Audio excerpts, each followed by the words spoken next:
Kieran might be on today from Tirlon. So Kieran did a talk last month, and I think Richie's going to follow up with a visit to one of the Tirlon sites. We've yet to confirm that date. Something similar here. Alan's going to talk about admin, and if there is an interest in going to visit, we'll talk about that. And next month, we hope to have Mary from Tala Hospital, and again with a visit to the hospital. So what we're trying to do is show the application of lean across a whole load of different organisations. Um, we were fortunate to go down in February to see Admin Steel Sheds. I think one of the lads in the steering committee, Adam, had been down with his team, highly recommended it. I think last October we went up to Seating Matters, and I think admin have been up there a lot of times, and the whole principles are the same. But Gory's a little bit nearer than Limavady. So Limavady is a bit of a 3 hour trek from Dublin, and we ended up doing an overnight. So that's a bit of an ask for people to go up, but it's definitely well worth the trip. But admin steel sheds, well worth the trip. It's only down the road. It's an hour out of Dublin, well, depending on where you are. Um, I think for a lot of businesses, it's a family-run business, and that'll resonate with some people. It's been around quite a while before they came into Lean in about 2020. Um, the product, if you're driving by Gory, pop in and have a look at the sheds on show outside the company. I mean, I was impressed. I was even more impressed with the price of them. I won't tell you what that is, but you'll also see them in Woodies and B&Q. The guys are out the door now. If you go onto the website, and if I get a chance, I might quickly show you the website. Really, really easy to navigate. Really well thought out, nice and easy. Um, and really, it's a pleasure to have Alan here today. What we said we do is we do a kind of a conversational style, and I'm going to just talk to Alan about their journey, and but I'll get him to introduce himself briefly first. So, Alan, welcome. Thanks for being here. First off, thanks for having me, Steve. Delighted. Such a good turnout there. So I'm Alan. I'm the production manager here in Admin Steel Sheds. So I'm with the company. I'm in my third year now with the company. So I kind of came in just after the start of their lean journey, but I've been here for pretty much most of it.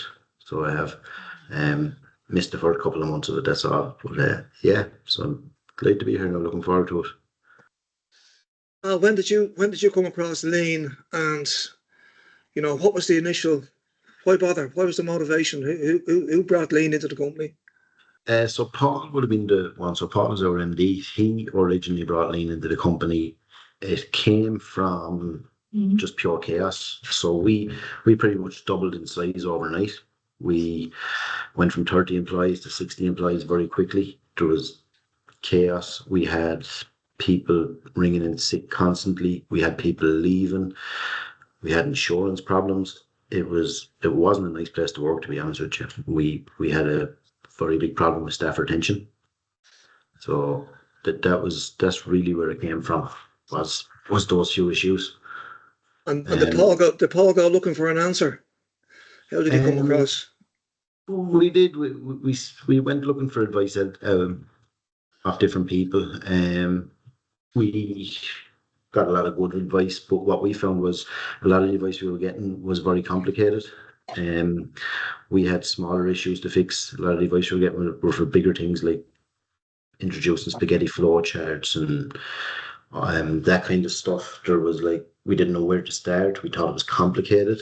When we eventually did get started, then we met up with one of our suppliers up in Northern Ireland, Garage Door Systems. They invited us up. They introduced us to a book called 2 Second Lean by Paul Akers. And it kind of just simplified everything for us. We've seen that it's not as complicated as it needs to be. It can be very easily done. So that's kind of where it all kicked off and what started it for us. How did you actually start? Do you remember? Or were you there? We would have started with morning meetings. So the first thing we had a very simple format for a morning meeting.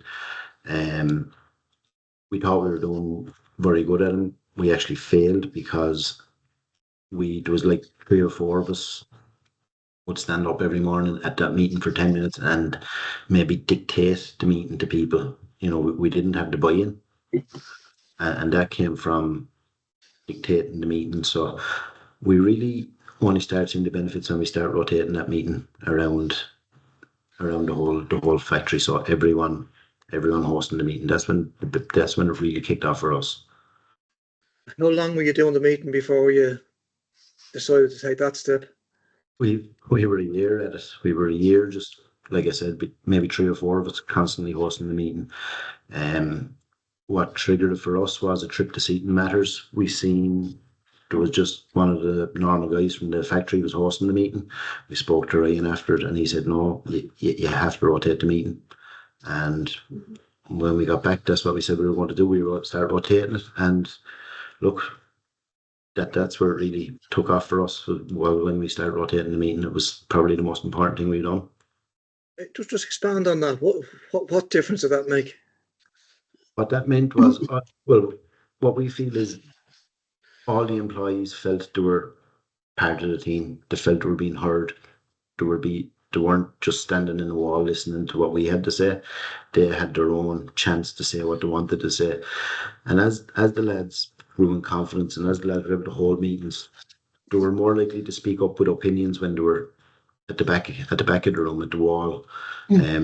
So you were getting a lot of input from almost everyone wants to start rotating. Whereas before we rotated the meetings, it was pretty much everyone was there listening to what we had to say, and no one wanted to interrupt or anything like that. So now it's a level floor. Everyone has a say, and I think that was a big turning point. That's really what kicked it off for us when we rotated them.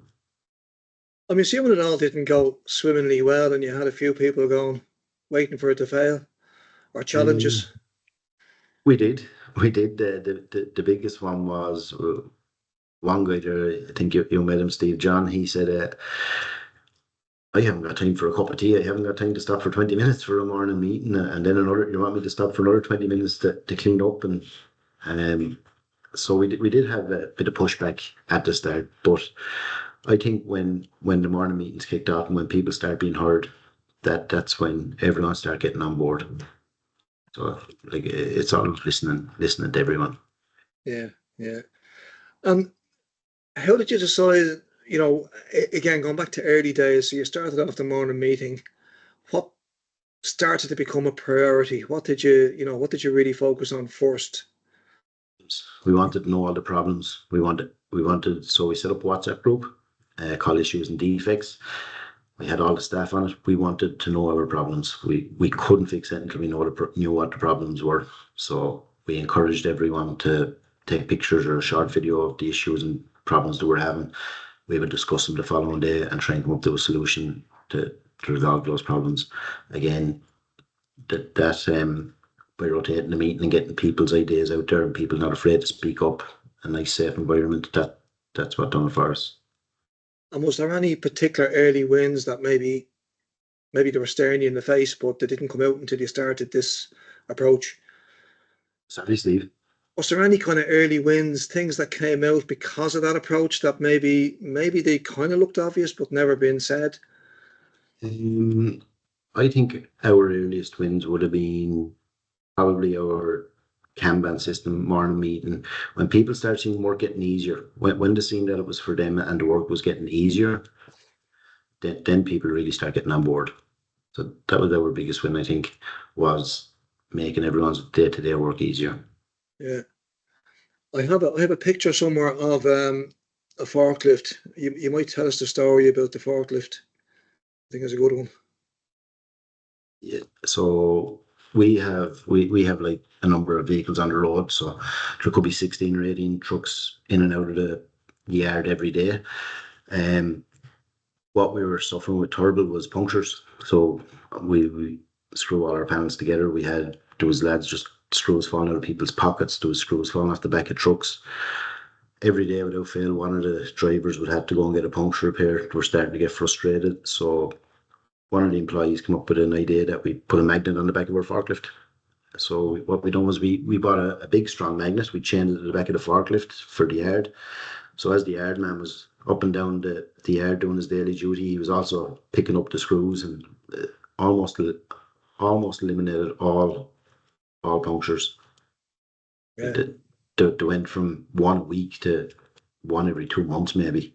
But Wow. a simple thing like that, just by standing back and looking at it and figuring out a way, it made our 22 fitters' lives so much easier because they knew they wouldn't be going getting puncture repairs every second week or whatever it was. Would that have come out of the kind of 15 minutes or half an hour, whatever you did, organisation after the morning meeting? Yeah, it would, because what would happen was we'd discuss things like that in the morning meeting. So that would have come up probably in reissues and defects. Lads, are screws in the yard here. I have another puncture again this week, and one of the fitters would put it up in the group. That would have been discussed in the morning meeting, and someone would have come up with that suggestion, and that idea came about from one of the guys in the meeting. It wasn't necessarily the person hosting the meeting, and we said, sure, look, we'll try it. We tried it. It worked. We've only updated it again there this week. We've made a bigger improvement on it. So we're going to put them on all our forklifts now as well. But How long did it take to get everybody thinking and buying into the whole approach? took a long time, right? So, like I said, when we were hosting the morning meetings, we were going nowhere because we were up dictating. And so what happened was, when we start rotating the meeting, when people were being heard and when people were seeing that work was getting so much easier, then the buy-in really started. So like the guys in one area would see someone else doing improvements and their job is becoming a lot easier. Maybe if we make a few improvements, we can make our area better. That really started. It was about a year and a half into it when it really took off now. So we were Yeah. now, yeah, we were lucky enough. We brought all our staff up to Seaton Matters. That did knock a few years off our journey. In fairness, we did see a lot from that, and we took a lot back here that benefited us. And you said you started this whole thing because employee retention, you had issues, you weren't getting started, you'd gone from 30 to 60 people. Did you start to resolve any of that, or how are you today with all those? Yeah, so 3 years ago, 4 people every day, 4 people out sick would be normal. April 23 was the first week in the company history that we didn't have one unplanned absence, and it's pretty much the norm now since the lean, because people don't mind coming to work. They're not killed. They're going home with enough energy to go and to do a bit in the evening. Their days just getting easier. People's days get easier. People don't mind. They don't have that dreaded Sunday night. Thoughts of going in here tomorrow. I think I'll ring in sick. So the unplanned absences dropped. The staff retention, that just totally turned around as well. There was a one stage you'd be going up to the accounts and you'd be saying, look, I've 3 people leaving this week, I've 2 people starting Monday. That would be every week. Our staff retention now is very, very high. It's very good. So Yeah. I put that down to the lean and the way we do it, because people have it. I won't say, people enjoy working here now. They're not afraid to come to work because they know they're not going to get a load of hardship. And has recruitment got easier? Recruitment has got easier, right? So recruitment is actually an interesting one. We used to struggle to get people. We used to just take pretty much anyone. So now we can be very picky and choosy on who we employ. So recruitment has gotten a lot easier for us. Like I said before, we used to just have to take whatever people we could get, but now we can pick and choose. So when we're recruiting now, we recruit with attitude over ability more so than the other way around. So we want people with good attitudes. Any particular challenges or obstacles that it took longer to overcome, just in your experience? Yeah, I think so. Like we're a make and fit company, so we have 30 employees on the factory floor, and we have 23 employees on the road fitting.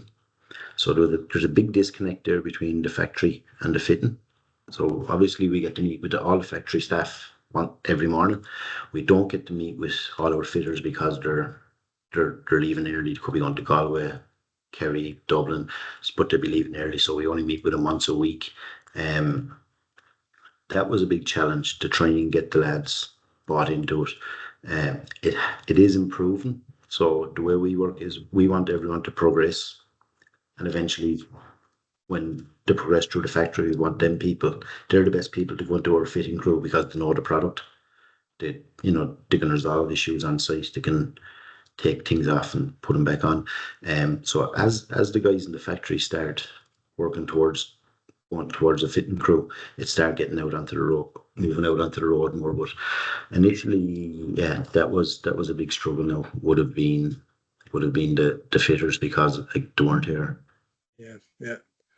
And just for everybody on the call, use the chat if there's something that Alan's talking about that you maybe want to expand more on. Use that for questions. Just going to delve into lean tools. So you mentioned Kanban earlier on.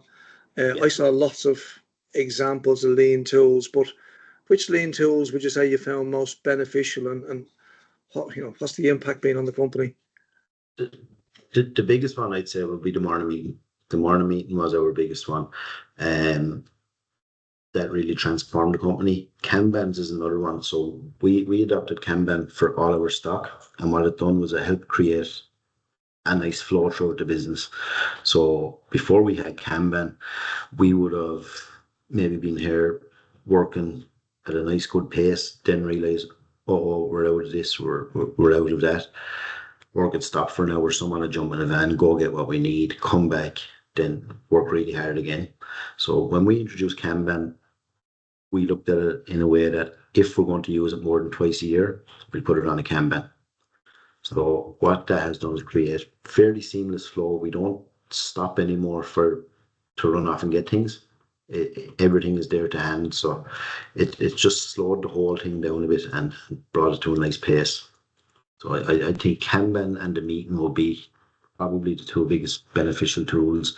We also use what we call Gemba So it's an app. It's a paid app for writing SOPs. We find that brilliant. It's very easy to use. It's very easy to change. So you can either have pictures and explanation or video. So our internal Kanbans, which would be parts that we'd make, would have a QR code on the back. The operator can just scan the QR code. It'll play a short video showing that operator how to make that part. So they will be the biggest tools that we'll be using at the moment.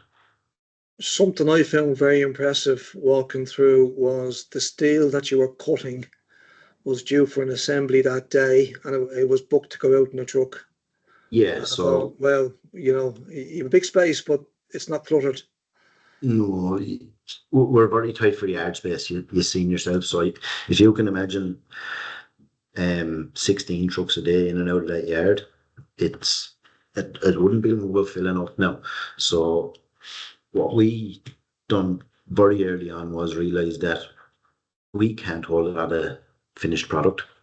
So the way we operate now is everything that we build today is due for the next fitting day, which will be Monday in this case. So everything that's been built in the factory today will be fitted on Monday. So what that done was it allowed us to tie up a lot of room because we stack our sheds on what we call A-frames, which is our truck body. So we only have room for maybe 20 A-frames. So we can't build on too far ahead.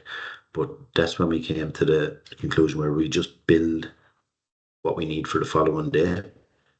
And it works very well. I saw your truck coming in and the A-frame being lifted off and the lads building onto the A-frame in the assembly. So on a tight turnaround, what's the turnaround time of a truck if he's picking up? So the turnaround time on a truck, so that truck there, that's a truck we have in the yard, so it has a flatbed attachment on it. But what that has is 4 container locks. The container lock system, one in each corner. So the lads can just come in, twist the container lock, lift off the empty A-frame, lift on the full one, lock it into position, have a quick look around, do a check, and out the yard. So we're saying 15 to 20 minutes will be the turnaround for a truck. Again, the sheds are loaded as they're built. So the lads will bring an A-frame into the factory. They will actually load the sheds as they're built, and the A-frames are all numbered. So the fitter knows when he comes back to the yard, he's looking for A-frame number 4. He'll go find A-frame number 4. He knows that's his. And and then he'll load it up and just turn around, and 20 minutes later he's gone out of the yard. Yeah. It's interesting. I think that's quicker than the average turnaround time of an ambulance in a hospital. Is it? That's just from personal experience recently. Yeah, I mean, I was really impressed with that. You know, guys come in and they're off again in a really short space of time. Yeah. Uh, tell me about your customers. So customer satisfaction before and customer satisfaction now. Have you any feedback from customers about the service that you offer? Yeah. So like lean is really is all about the customer, the quality and the service. So we have been able to really up our quality with lean because we've done, we've standardized a lot of our stuff. So standardizing our product helped us a lot in upping our quality.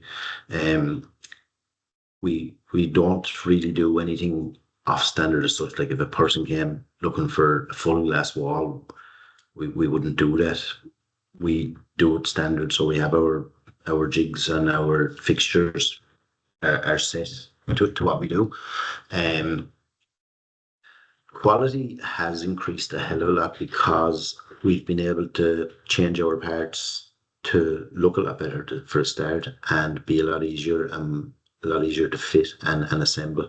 And that's all down to lean and constant improvement. You see something, for talk's sake, if you take a door head in the standard garden shed used to be a bar with two plates screwed onto it and screwed into place, whereas now we have redesigned where the punch press actually makes the whole door head with the plates already on it. So it only has 4 screws in it now rather than 16. It's just small things like that we've been able to pick up on. And I don't think if we were doing lean we would have seen that, because we wouldn't have seen the waste of motion and the over processing of putting in 16 screws where you can get away with 4, that type of thing. But yeah, look, it's all about the quality and the service. So I suppose at the start you would have got an awkward customer on the phone. You would have kind of said, yeah, look, just push that to the side there and we'll get back to it at some stage. Whereas now we try and deal with each and every customer as they call, and we won't hang up the phone till that customer is happy. So based on what you said about the plates there, has your installation time on the customer site reduced? Yeah, massively. So installation time has reduced. So one of our products is, 3 of our products come with steel base and a timber floor. Well, the greenhouse has steel base, but it wouldn't have the timber floor. So what that means now is the lads aren't in trying to figure out concrete bases and things. Like we can just arrive with a garden shed, a mini store or a greenhouse, and once we have level ground, the lads can just level up the base, screw the timber on and build a shed off that. Whereas before we were having people with concrete bases, so the concrete might have been wrong, might have been off square, it was leading on to problems. So it also allows us to sell through stores, so we don't have to do a site visit to make sure concrete bases are right. We can pretty much sell through Woodies, B&Q, things like that. But yeah, definitely between the truck bodies, the parts, the fitting has got a whole lot easier as well. Yeah. So I see there's a question there from Richie there as well, but we kind of mentioned this before, you and me talking about it. KPIs. Tell us about your approach to KPIs. We don't use them. We don't use KPIs. I suppose unplanned absence would be our KPI. You know, is there people out sick, wired out sick? Sales and installation targets would be really our KPI. So we'd have a little sales target for each month. So we try and grow that by 10% every month. Well, once every month, but we try and grow August's sales. We'll compare them to last August, and we want this year to grow by 10%, which we're doing at the minute.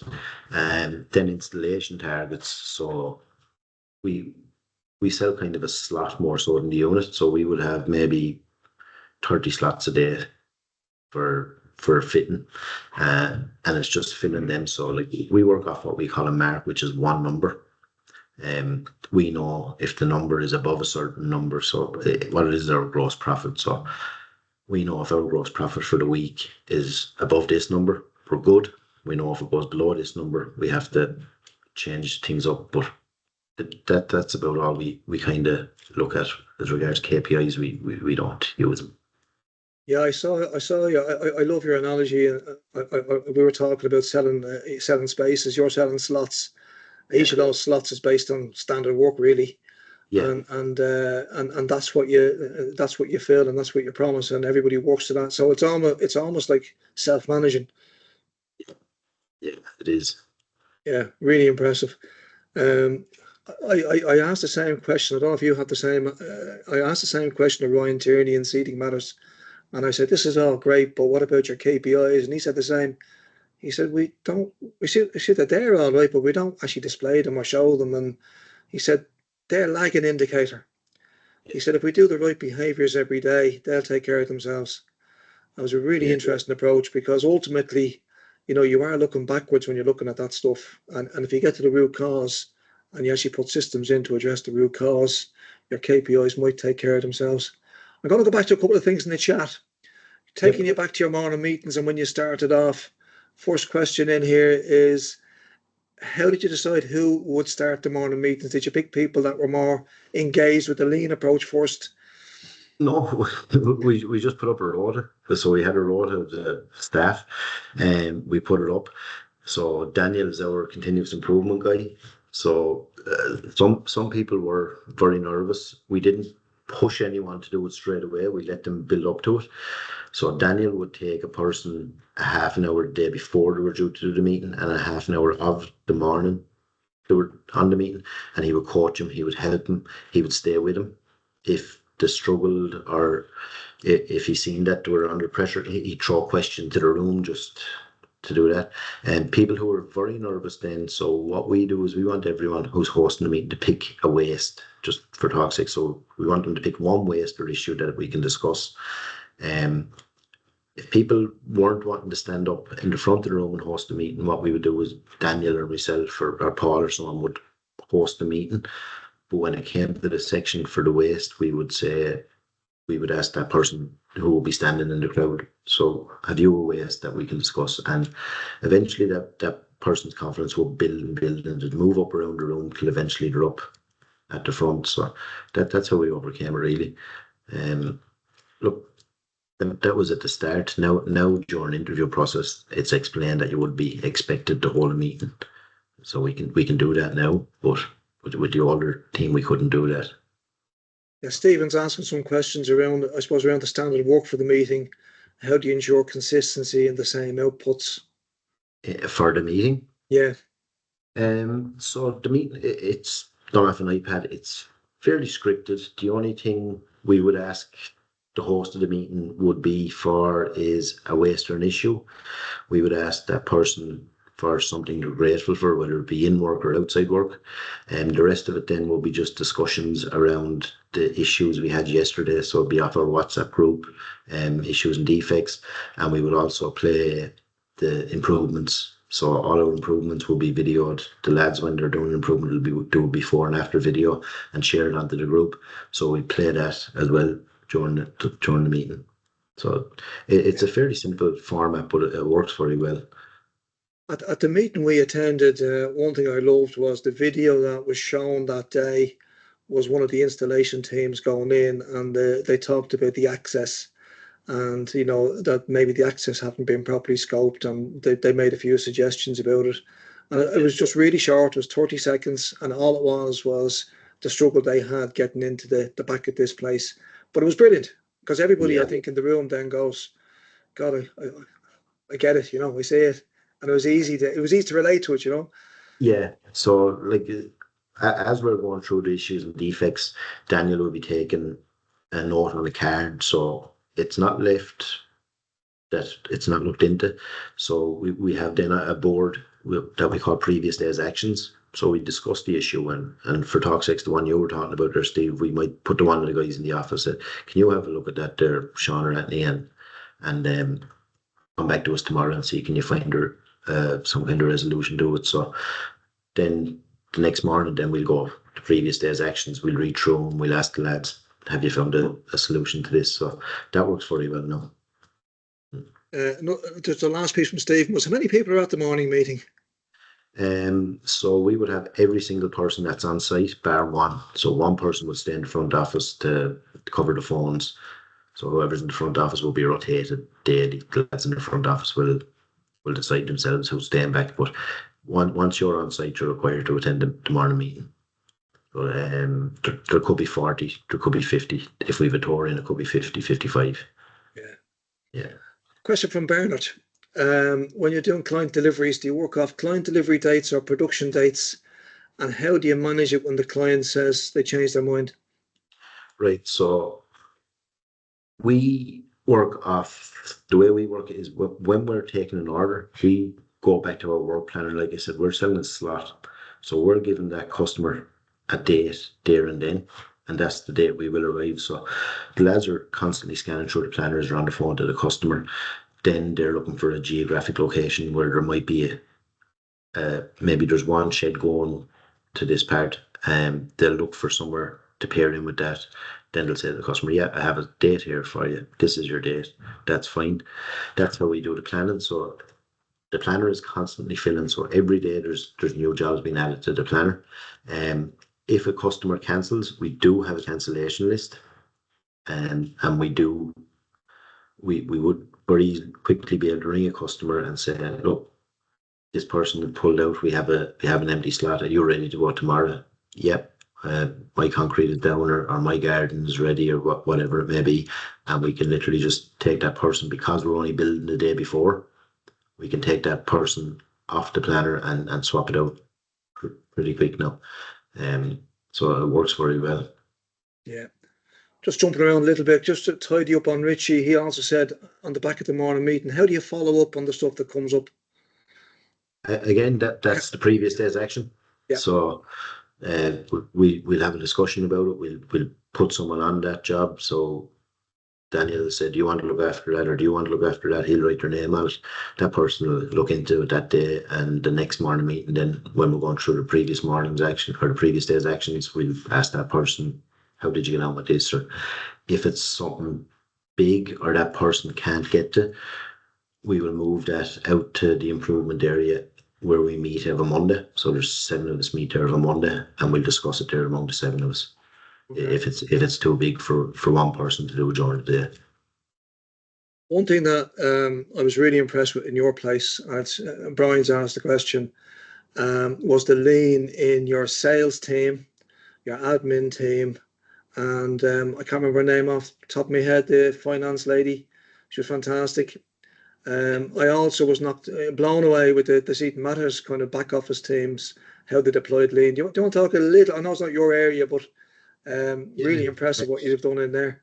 Look, the lads are brilliant, in fairness to them. So Stream Decks was a big thing. You've seen them. They've made everyone's life in the office so much easier. So we have them programmed now to do full tasks or half tasks. For talk, there's one job there we do for B&Q where we have to do a update a stock list for their till system. It's called the Edge. We don't actually keep stock. We build as we order, but B&Q still require to see what we have in stock. So we have to kind of tell it a few little lies. But so that used to take 40 minutes. So one person would have to go down through 49 different items and click into that item, say we've 100 of these in stock, or we've 200 of these in stock, the whole way down. What happened there is the phone would ring. Person would forget where they were and have to start again. So Sean, one of the guys in the office, came up with a super macro for that. So it's literally now just push a button, it logs into the system, it updates everything, takes about 6 minutes. It doesn't need anyone there. So Sean can hit that now. We actually use it. We do it now during the tour, so Sean can show people how it works. So that's that. The other big thing we use in the office is Kamishibai boards. They're very helpful. So you've seen them as well. So it's just listing the core tasks that has to be done in each area. And once those tasks are done, the business will go okay. So Kamishibai boards and Stream Decks, I think, will be the 2 biggest wins in the office. Yeah. What was the lady's name who Amy, was it? Amy? Yeah, And she yeah, talks. One thing she said, and I just thought was brilliant. She said, working in finance, you go home, and you were talking about going home with a clear mind and going off to do your sports or whatever. And she was going, it could be yeah, 7 o'clock after me dinner. And I go, oh God, did I place that purchase order? Because I know Paul was pushing for that. And it'd be on her mind. And she yeah. said, ever since she put this board in, that's gone. So that's Amy's Kamishibai board there now on the screen. So you can see Amy has hers broken down into daily, weekly, and monthly tasks. So what she done was she identified the core tasks that had to be done daily and done up a card. So when Amy comes in first thing in the morning, they'll all be turned around. It'll be all red. As she gets through them, then she flips them to green. Amy knows once they're all green, I'm good. You know, everything that has to be done.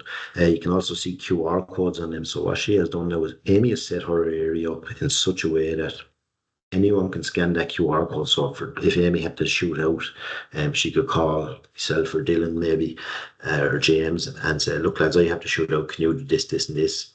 Once we scan the QR code, it brings up an SOP, again, Badoc. It's a very easy step-by-step instruction on how to follow the task, but they're invaluable.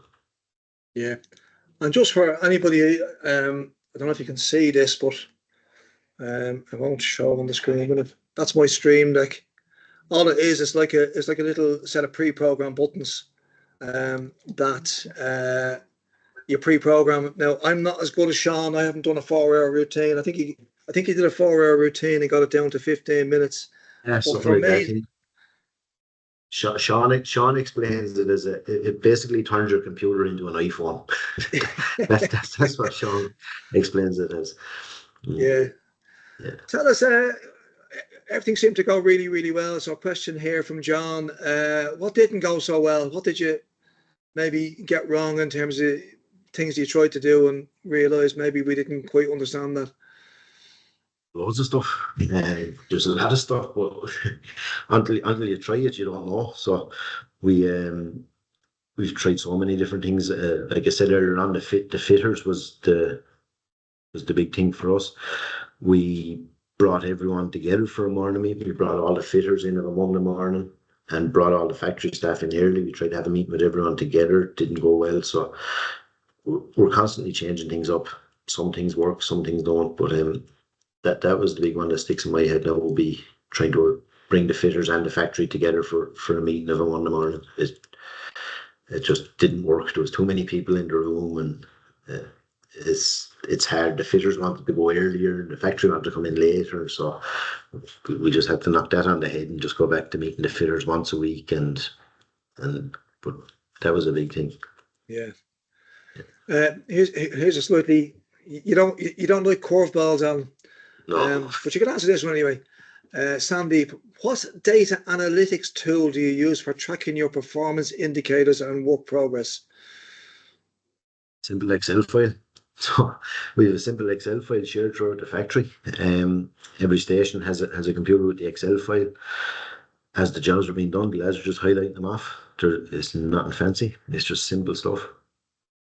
Liam is asking here, maybe you could clarify, what's the name and location of the business you used to build the initial lean learnings? I presume that's Seating Matters, is it? Seating Matters, I'd say, yeah. Seating Matters will be the main one. We brought all our staff up to Seating Matters. Yeah. So Liam, if you haven't heard of Seating Matters, go on to YouTube and Google Seating Matters or Ryan Tierney. Like Paul Akers and like Alan here, he just shares everything.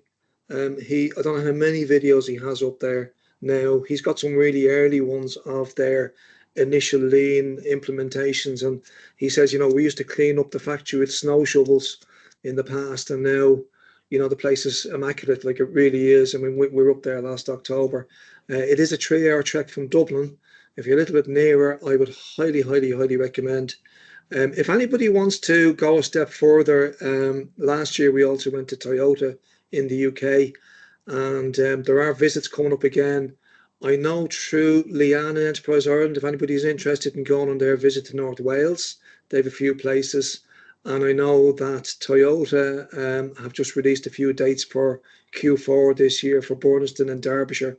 Now, we did put out an interest mail to every before just to let us know. The thing about going to the likes of Derbyshire is there is a charge. They charge over 1,000, I think it's 1,100 sterling for the day. Now, that sounds really expensive, but I have to say, I came away from that day with a notepad full of notes, loads of pictures. They were, again, they didn't want you going to take, pictures really close up of stuff or people, but in terms of, access and pictures and questions, a bit like this, it was open all areas. I mean, I'd come away and say absolutely worth everything about it. Now, the money goes to charity there, and I kind of think it's not a bad idea because it actually filters out the people that are serious about going to see Lean and the people who are Lean tourists, if you like. So I think that's, it's a good approach. Seating matters the same. I don't know what it is lately, Alan. I think it's 350 euros or pounds, I should say. Yeah. And So tell yeah. your story about So ours. yeah. So like we do our tours. Our tours are a given thing. So we want to share our story with people. There is a charge on the tour, but it's not for profit. So all the money raised from the tour, 50% of that goes to our charity partner, who is the Irish Men's Shed, and the other 50% then goes to employee nominated charities, local sports clubs, underage sports clubs. So we finished up on holidays there the 26th of July. We gave out 10 checks for €4,000 to local sports clubs, everything from BMX clubs to GA clubs, soccer clubs. So it's a not for profit thing. Like it's to give back to the community as well as share our journey with people. But like Steve said, the small charges kind of it What did people who Tom pay Hughes say? yeah, Tom told us people who pay attention. So yeah, but Yeah. like I said, it's very good. Like there's something there for an employee to go back with a check to their local GA club for €4,000. It's the boost that's given them to hand back to their club. So like I said, it all goes back into the community. It's not a profit thing. So Alan, you do these almost every week, I think, do you? Yeah, every Friday and every second Tuesday Why? we host tours.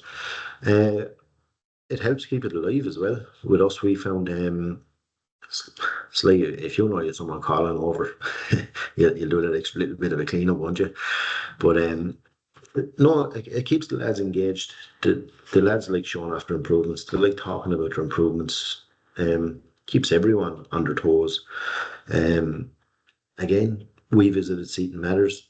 It helped us. It knocked years off our lean journey. We want to try and help people that way as well.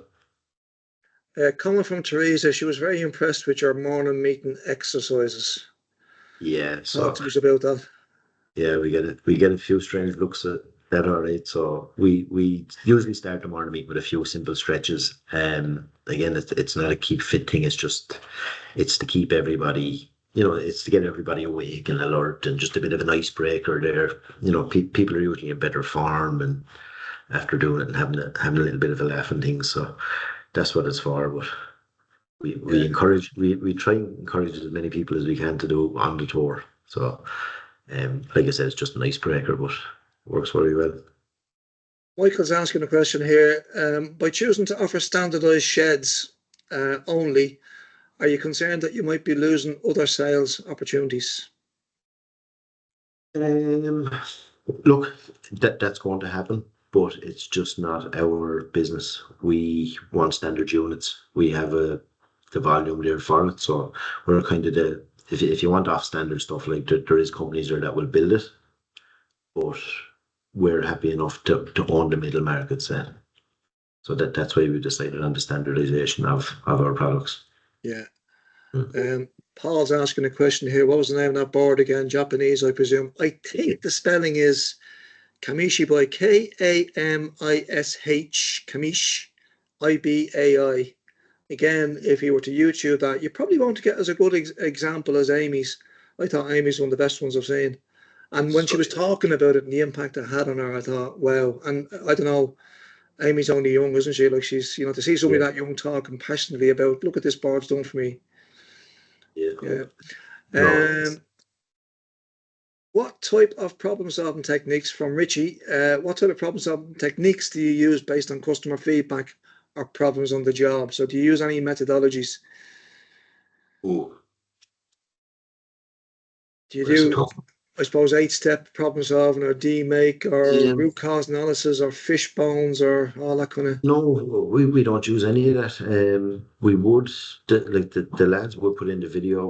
We look at the video and discuss it during the morning meeting and see what we can do. That's about it, really. Yeah, But that's just the way we've always done it. We've never gone down the road of fishbone diagrams or anything like that. yeah, yeah. Um, so what are the next steps on your lean journey? Um, then our next steps, right? So we're wanting to start working on process improvements now. So in the next few months, process improvements are going to be a big thing with us. Um, Myself, Paul, and Daniel are actually heading to Japan with Paul Akers now in October. We're going to I think we're going Right. to Toyota and Alexis. So we're going over there to see what we can bring back. But I think the biggest thing will be process improvements at the minute. Yeah, yeah, That's really where we want to go next. So we've got all the low hanging fruit. We have the place nice. We have the place clean, and now it's time to start working on the processes. yeah. Yeah. Question from Bernard. Did you bring in an external consultant to support your program initially, both for training and change implementation? And if you did, what were the pros and cons? Um, there was an external consultant here. I don't know a lot of. I met the man maybe twice. He was kind of just finishing up when I had started. Um, I I don't know what the pros and cons were because I never really had any dealings with him. To be honest with you, he was kind of just. He was. I think he was here for a year, and it was just coming to the end of his time when I started. Yeah. Yeah. And another question here. So obviously, we got Stephen from the IDA, and I don't know if you have anybody from Enterprise Ireland. But what funding sources did you access to support the lean journey? Did you use any Um, funding? Do you know? as far as I know, Enterprise Ireland did fund a consultant. I think Enterprise Ireland also fund Toyota trips. Yeah, Um, yeah. we used SkillNet a lot for in-house training courses, things like that. So there is plenty of funding out there for it. Again, Yeah, it would be something that I know a whole lot about now. one of our team is based in the UK, and he's really impressed with the amount of support there is out there for businesses to improve. And I suppose a shout out for all the agencies. Stephen's here from the IDA. Yeah, If anybody is an IDA client, I mean, what we want to make sure is that the Irish branch of whatever multinational organisation it is outperforming the rest and being competitive. So they've got good supports, particularly focused on the smaller operations. Um, Enterprise Ireland has had that program in place now for, I think, 15, 16 years since the original pilot. And you can do a lean start if you've been approved as a client. You can do a lean plus, or you can do an operational excellence. And it's more or less the same with the IDA. There's lots of other stuff out there. Skill nets. If anybody is very small, have a look at Mentors Work program. Again, it's free for small business, mainly targeted small to medium sized businesses. Excellent program. You get a mentor. The local enterprise offices, a lot of them have a lean program. So you can do a lean for micro program, or you might just do an individual consultant or mentor through them as well. Um, and your local skill nets, they'll offer all sorts of training programs. So I think there's lean offers in all of those. Again, if anybody wants any information, just drop a note into the network and we'll do our best to, we might even have a session on that at some stage. Um, Alan, a final one from me, and then if anybody wants to jump on any final chats, but what advice would you give to other companies, particularly smaller companies and family run like yourself, but maybe scaling companies who are looking to start their lean journey? visit as many companies as you can who are doing it. It really took off for us, like I said, it knocked years off our journey by visiting Seaton Matters. Um, we brought everyone there eventually, but we started off with management supervisors. Then we realized, yeah, look, we need to get everyone up here to see this place. So any company that will have you that is doing it, I think that's the place to start. Go Yeah. and see him. Yeah, definitely go see. I think it's a good lead into what this network is trying to be. You know, what we're trying to do is connect businesses to talk to each other, and we're Yeah, trying to, you know, certainly post COVID, try to organise as many visits as we can to companies. Now, appreciate that some of those are going to be small groups, but if there's a big demand, now we'll only do it on demand because um, last year, was it last year, or the year before, we organised a visit to Seating Matters, and we put it out to all the people on this network, and we actually only got 2 positive responses who were going to, you know, pay the money and say, yeah, we're definitely interested. There's no point in putting your name on the list, because we made that mistake with the Toyota visit that we did the same year, where we were oversubscribed with 35 people on the list. We booked the whole day with Toyota, and you do meet all their executives. When it came to actually paying Toyota, only 15 people paid.